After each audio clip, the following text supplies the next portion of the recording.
So let's review what we've done so far, because I know I'm a super nerd about all this stuff, but what we did, we focused on the first order reaction, and we came up with the integrated first order rate law, which is what you would use to calculate a concentration at any given time for a first order reaction.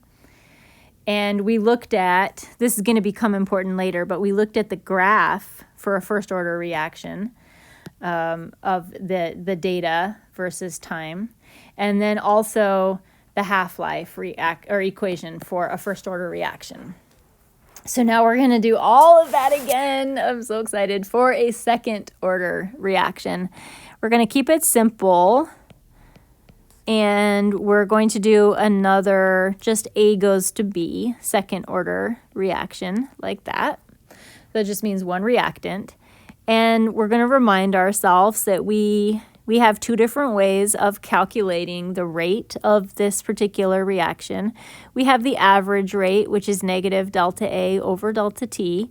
And then we also have the rate law, which is rate equals K A squared. Because it's a second order reaction, we know that the exponent is squared. And then from that, with the help of math, we can come up with the integrated second order rate law.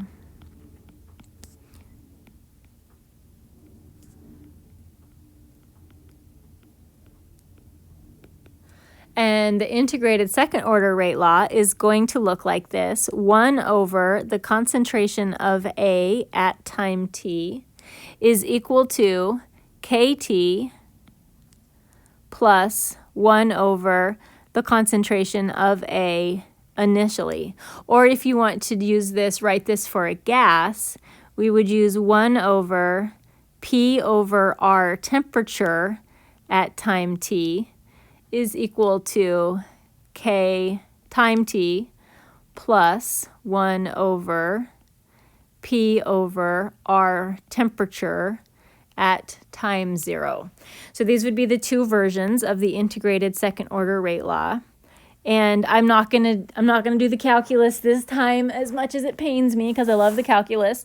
Because if you know how to do calculus and you've seen, the overall process of deriving the integrated rate law, then you can definitely visualize where this integrated second order rate law is coming from. And if you don't know calculus, then you don't care.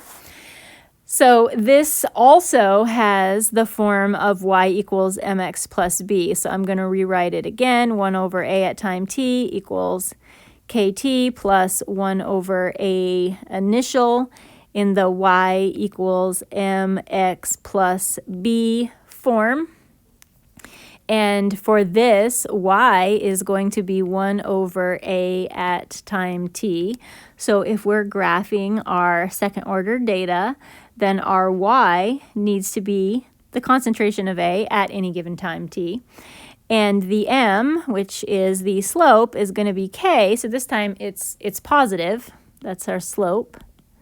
So we're going to get a positive slope. And the value of the slope will be equal to our rate constant K. And then X is going to be time down here. So for a second order reaction, if we plot, I've totally almost made a huge mistake there. If we plot 1 over A at time t, we're going to end up with a straight line. And so this is something that is really useful for us when we're trying to determine the kinetics of a reaction. Like if we're running a reaction and we don't know if it's first order or second order, and one of the ways that we can figure it out is by plotting the data. So we can make a plot of, let's just scroll up and refresh ourselves. If maybe it's a first order reaction, then we would be plotting the natural log of A. So we would plot our data, the natural log of A at time t versus t. And we would also plot our data 1 over A versus time. And only one of these plots would give us the correct line. So only one of them would result in a straight line with a slope in the right direction, and the other plot would end up being exponential. And so that would be one way that we could figure out what our reaction was. Like, let's say that we ran a reaction and we plotted this data, and over here we got a plot that looked like this, and over here we got a plot that looked like this. And we would say, this cannot be right, because our data should always produce a straight linear line, and that is clearly not a straight line, but this looks good. And because this graph looks great, we know that this must be a second order reaction. And so our data is always going to only fit into one of these plots correctly. Okay, so let's also look at the half-life for a second order reaction.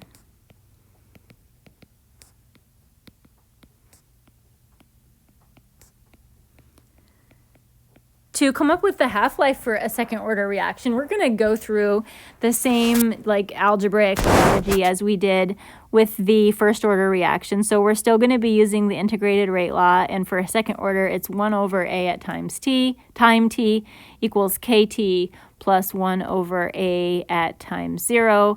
And we're going to say for half-life, we're going to say this is t1 half, and our time is t1 half, so we're going to call it all those things.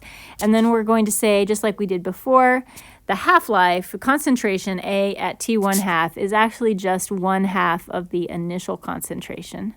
So we're just going to substitute that in, and that is equal to kt 1/2 plus 1 over A initial. And then we are going to combine our terms onto the same side of the equation. So we're going to go 1 over 1/2 A at time 0 minus 1 over A at time 0 equals kt 1/2. And I'm going to take this fraction of a fraction over here, and I'm going to fix it. So that's going to give us 2 over A at time 0 minus 1 over A at time 0 equals kt 1/2. 2 minus 1 is 1, so we get 1 over A at time 0 equals kt 1/2. And typically with our half-life reactions, they are written as half-life time as its own independent variable. So we want to rewrite this to isolate that t1 half.